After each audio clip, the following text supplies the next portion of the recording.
Lugares inusitados, perigosos ou até mesmo paradisíacos, porém fora do eixo tradicional do turismo. Destinos que não seriam sua primeira opção de viagem, é para onde nós vamos, explorando suas histórias, curiosidades e encarando desafios a cada instante.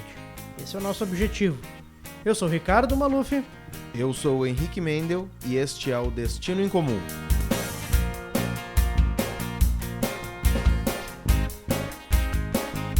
No episódio anterior, nós estivemos em Kiev, a capital da Ucrânia, e vivemos algumas peculiaridades da cidade, como as mini-bibliotecas, a galeria de arte a céu aberto e o museu bélico congelante.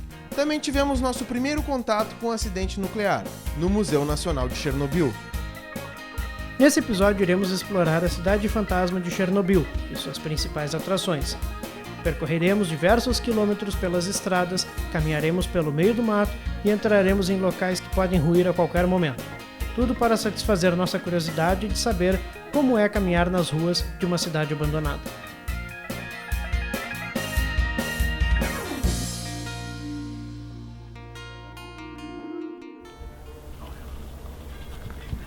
Destino em Comum!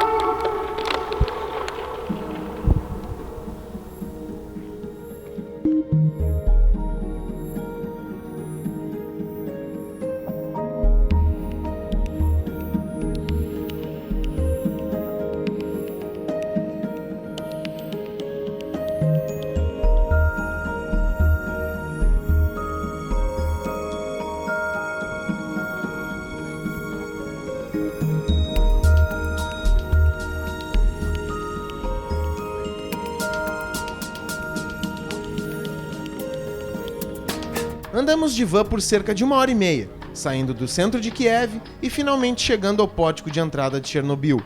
Logo na chegada, vimos um pequeno depósito de máquinas e equipamentos abandonados, que sequer podem ser vendidos como sucata, tamanha contaminação do metal.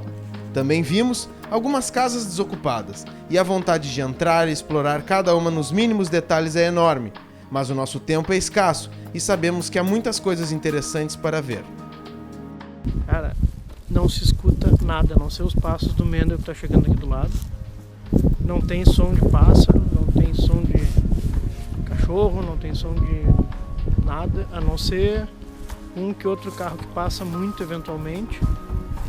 E a barulheira comum do Mendel, que não para de caminhar aqui do lado. É um silêncio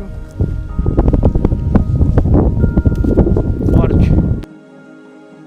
Nossa próxima parada foi nessa pequena praça, onde há mais de 100 placas simbolizando cada um dos vilarejos que foram evacuados na zona de exclusão.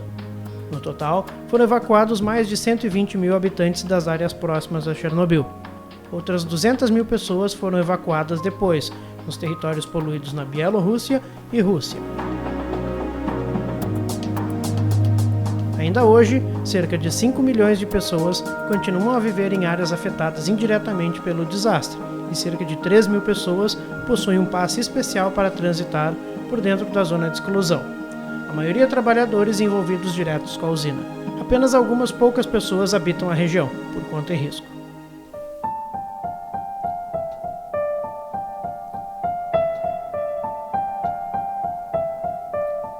Depois de conhecermos um pouco mais sobre a região e os vilarejos que compõem a zona de exclusão, nossa próxima parada foi a creche de Chernobyl. Aqui o contador de radiação apitava enlouquecidamente, informando que a radiação presente era bastante elevada. Materiais orgânicos como folhas, galhos, madeira e terra absorvem muito mais radiação que tijolos e concreto. É por isso que este prédio ainda está de pé, enquanto todas as outras casas da região, construídas em madeira, foram derrubadas e enterradas com o tempo. A sensação de entrar em um lugar como este é incrível. Ver objetos como brinquedos, móveis ou roupas abandonados, às pressas e intocados há quase 30 anos, nos permite imaginar como seria o dia a dia antes do acidente. Bom, nem tão intocados assim, pois não há um local sequer que não tenha sido alvo de ladrões no início da década de 90, quando a União Soviética caiu e a região ficou desprotegida, aberta para o acesso de qualquer um que queira chegar até aqui.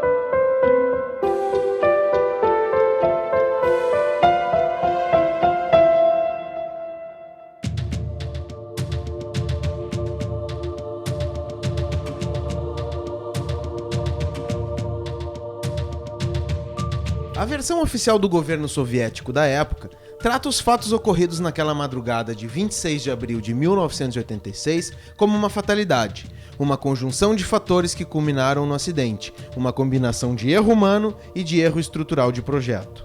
O acidente com o reator número 4 da usina nuclear fez com que partículas radioativas se espalhassem pela região, criando sobre o local uma nuvem de contaminação 400 vezes mais radioativa do que as bombas nucleares de Hiroshima e Nagasaki, com mais de 1.500 metros de altura e que se espalhou pelo continente europeu em poucos dias.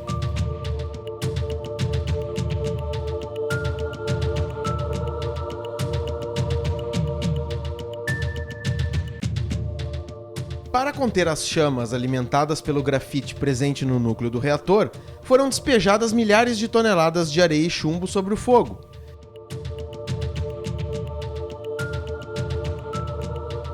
Os liquidadores eram em sua maioria bombeiros e soldados, que trabalharam na limpeza e no combate ao vazamento, muitos sem equipamentos ou treinamento adequados. Os poucos equipamentos não tripulados utilizados, que não ficaram inutilizados pela radiação, podem ser visitados na entrada da cidade.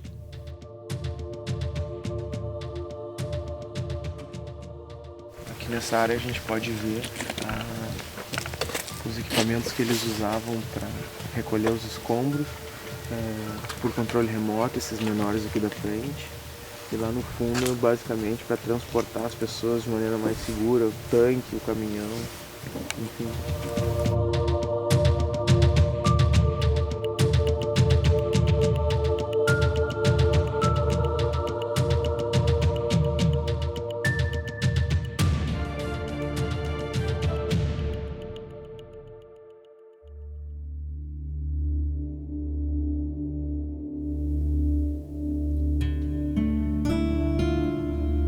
O resultado imediato da explosão foi a morte de 31 pessoas, uma durante a explosão, uma de trombose coronária, uma terceira de queimaduras térmicas e 28 de intoxicação aguda por radiação. No total, mais de 650 mil pessoas trabalharam na limpeza durante o primeiro ano após o acidente, sendo que estima-se que entre 8 a 10 mil pessoas faleceram devido às altas doses de radiação absorvidas. Sem o altruísmo e sacrifício desses milhares de pessoas, o acidente teria tido consequências muito piores. São heróis anônimos que acabam sendo esquecidos com o tempo.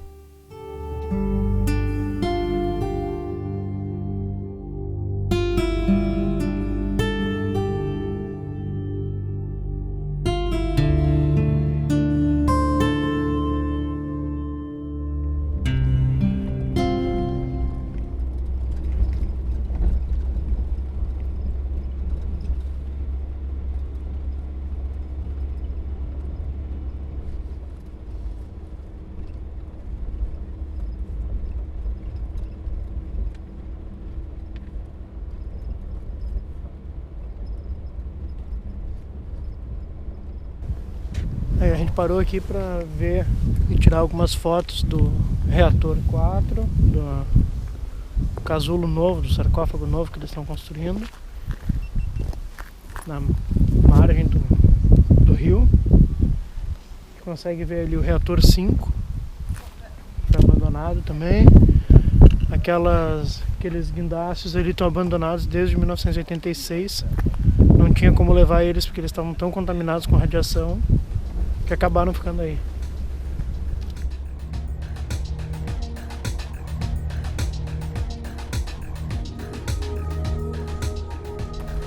E o sarcófago novo estão construindo.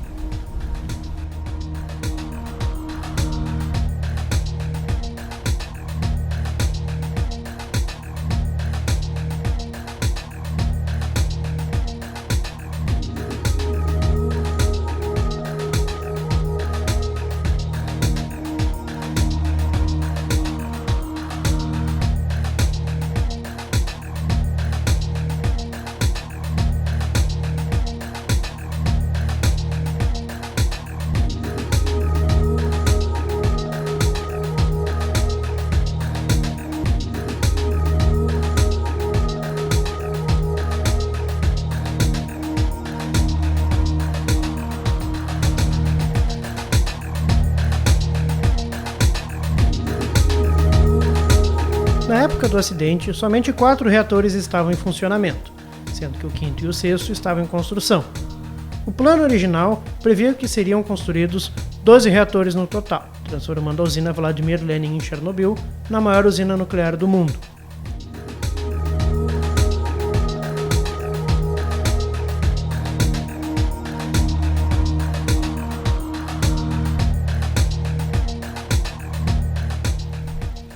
Uma selfie vai rolar aqui agora, ó.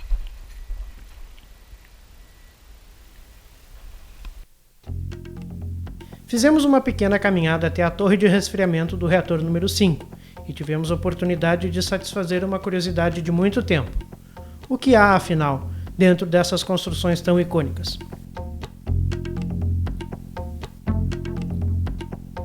Essa aqui é a torre de resfriamento do reator número 5. Acabou não sendo concluída, terminou em 80%, eles abandonaram o projeto quando estourou o reator número 4. E aquele ali é a torre de resfriamento do reator número 6, que também estava em construção na época e também foi abandonado no início. Essa aqui está quase completa, chegou a 80% e alguns por cento, e aí eles abandonaram por causa do acidente. Os reatores 5 e 6 estavam em construção e esses aqui são só as torres de resfriamento. Imagina, para resfriar precisa disso tudo. Imagina a temperatura interior como é que é.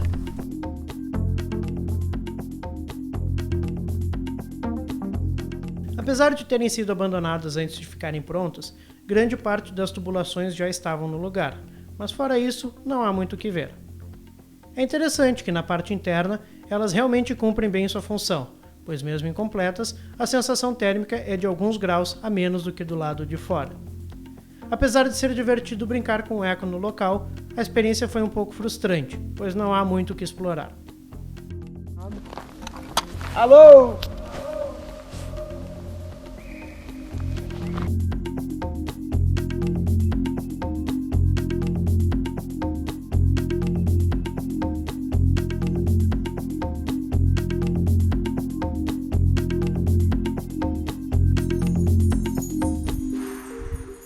Tem que cuidar pra caramba o chão. Tem de tudo que puder imaginar. De detrito, de sujeira, de pedra, de parafuso. Tá aqui o parafuso que me faltava. Estou congelado.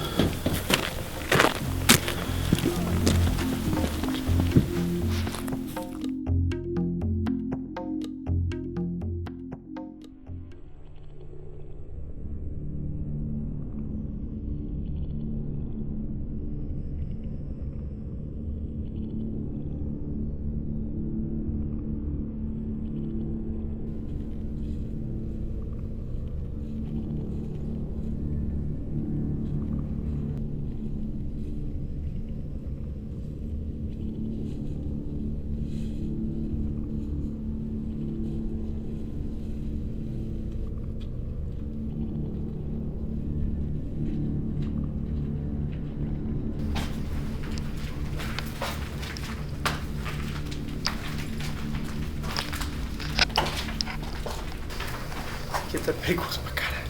Claro, tá. Cuidado com o que você pode encontrar na frente. Vamos pegar um tetra.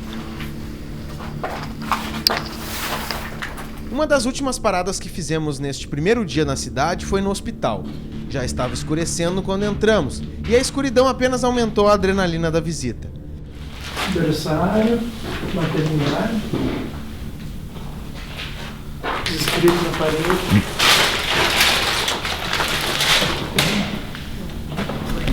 Meu Deus, cara. Para qualquer lado que se olhe, há frascos de remédios, seringas, vidros quebrados, documentos e móveis espalhados para todos os lados. É impossível estar em um ambiente como este e não ficar arrepiado com o tamanho abandono e perigo. É realmente uma sensação incrível andar por um local tão devastado e arrasado como esse. Pegou na frente? Tá ele.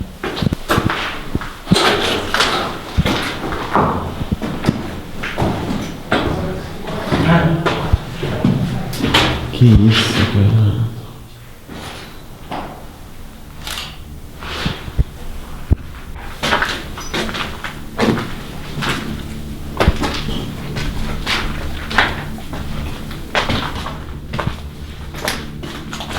Só que inclusive deve ser extremamente perigoso de desabar, né, cara? Não faço a menor ideia do que tá escrito aí, mas... Ai.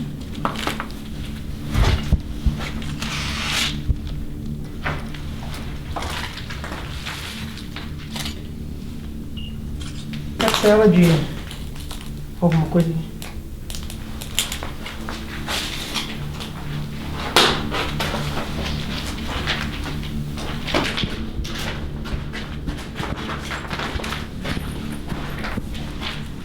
Ali.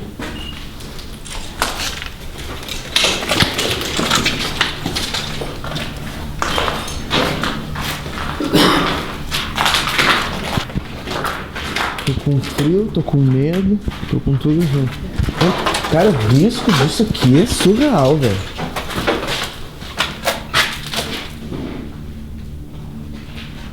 Escrito na parede.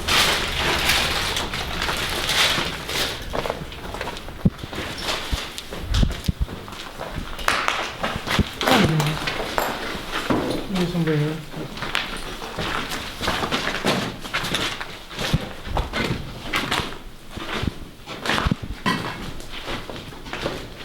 Easy to find us. Yeah.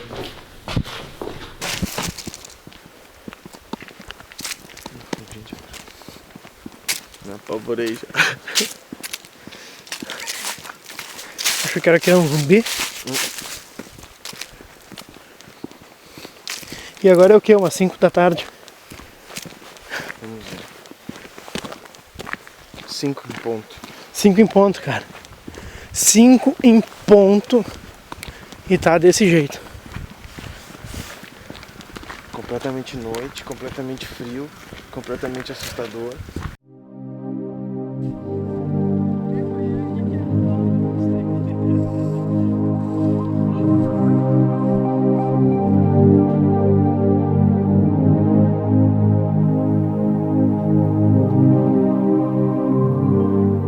São apenas 5 horas da tarde, mas já está tão escuro na rua que vamos nos recolher para o hotel, depois de um dia sensacional e cheio de aventuras.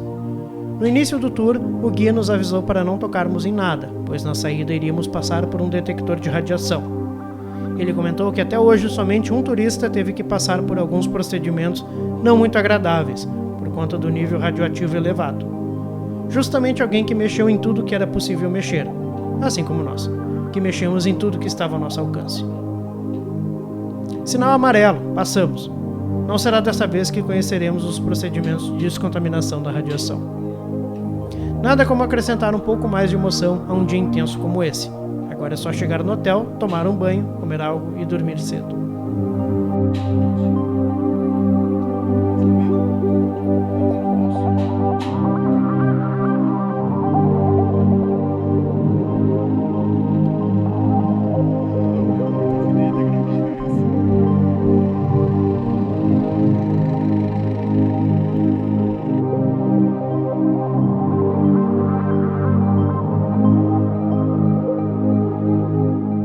No próximo episódio iremos conhecer a incrível cidade de Pripyat, que fica a apenas 3 km da usina.